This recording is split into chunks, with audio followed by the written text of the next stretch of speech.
One question, obviously, when you any composer, any singer decides to do a rendition of the national anthem, are there kind of certain protocols laid out by the government which has to be followed? Can you talk about that? And also, I don't know, when you do that, do you also encounter certain bureaucracy?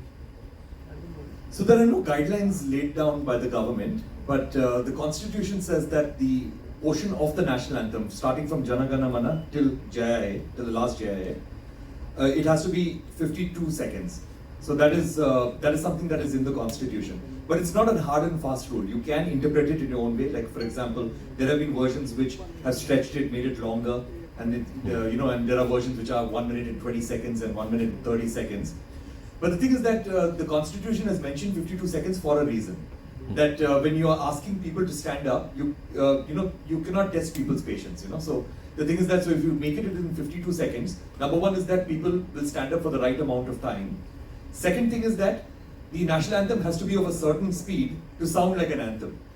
Because if you stretch it very long, then it becomes like a very emotional song or whatever. But if it's an anthem, it has to be of a certain speed. So if you do the whole thing in 52 seconds, then it will be of the correct speed where it sounds like an anthem. So that is something that I followed very strongly. Of course, there is an introduction to the anthem. Like right now, there's music, and you'll see it right now.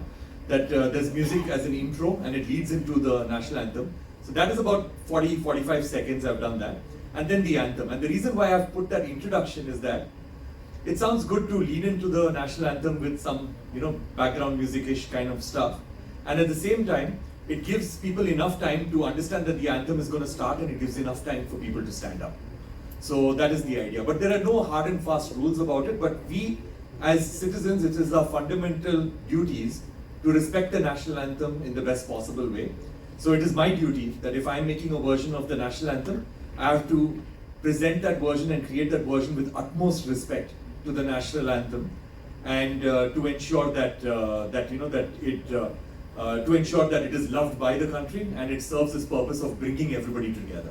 All these years of my life, starting from school, we all have obviously, sung the national anthem, but I don't know how many of us have bothered really to check, the values behind it and the meaning. So you think, is there a need, because the language is such which obviously we don't use in our day-to-day life now, and is there a need for, us to understand each and every word behind the national anthem? The very fact that I've created an instrumental version of our national anthem shows that that you just need the feel of the national anthem. Okay. You actually don't need to go into every single nitty-gritty of every single word and all of that. Even though I think it adds a lot of value if you do that.